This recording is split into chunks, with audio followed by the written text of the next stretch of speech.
बोदेगाव येथील सुवर्ण व्यावसायिक भागवत दापुरे यांचा बेकायदेशीर ताबा घेऊन पोलीस कस्टडीत त्यांना अमानुष मारहाण केल्याप्रकरणी अहिल्यानगर शहरातील कोतवाली पोलीस ठाण्यातील संबंधित अधिकारी व कर्मचाऱ्यांवर तत्काळ कारवाई करण्यात यावी या मागणीकरता सराफ सुवर्णकार संरक्षण समितीच्या वतीने मागील 5 दिवसांपासून जिल्हा पोलीस अधीक्षक कार्यालयासमोर उपोषण सुरू करण्यात आले आहे।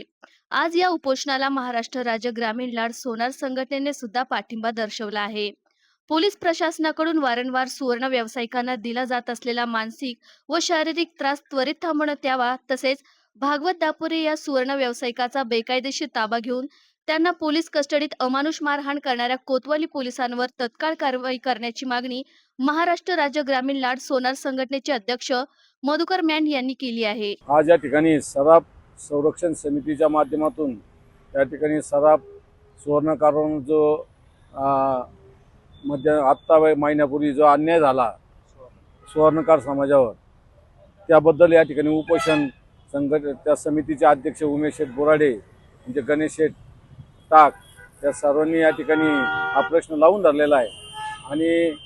या चौकशीच्या निमित्ताने या सर्व सुवर्णकार बांधवांना नगरला या ठिकाणी घेऊन येऊन त्यांना या ठिकाणी रिकव्हरी तर घेतली, पण अमानुषपणे त्यांना या ठिकाणी मारहाण करण्यात आलेली आहे आणि कुठल्याही प्रकारच्या कायद्याला धरून ही चौकशी केली नाही आणि रिकव्हरी सुद्धा बेकायदेशीररित्या घेतलेली आहे। त्यांनी या चौकशीच्या विरोधात सर्व सुवर्णकार समाजाची या ठिकाणी नाराजी आहे आणि नाराजीच्या स्वरूपात म्हणजे या माध्यमासाठी संरक्षण समितीने या ठिकाणी आंदोलन या ठिकाणी हाती घेतलेलं आहे। या आंदोलनासाठी महाराष्ट्र राज्य ग्रामीण लाड सोनार संघटनेचे अध्यक्ष म्हणून मी मधुकर मैड व आमचे सर्व सहकारी यांनी या ठिकाणी येऊन या ठिकाणी जाहीर पाठिंबा व्यक्त केलेला आहे। या ठिकाणी सर्व समाज बांधव सुद्धा या ठिकाणी भविष्यात अशा प्रकार जर घडले तर या ठिकाणी निश्चितपणे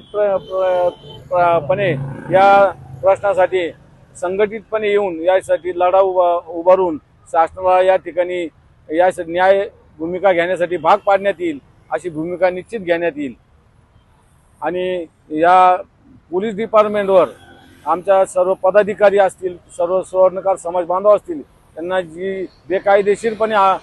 मारहाण केली आहे त्यासाठी यांच्यावर पोलीस डिपार्टमेंटचे जे काही दोषी अधिकारी असतील त्यांची चौकशी करून त्यांच्यावर कडक कारवाई करून त्यांना निलंबित करण्यात यावे, ही आमची संघटनेची प्रमुख मागणी आहे।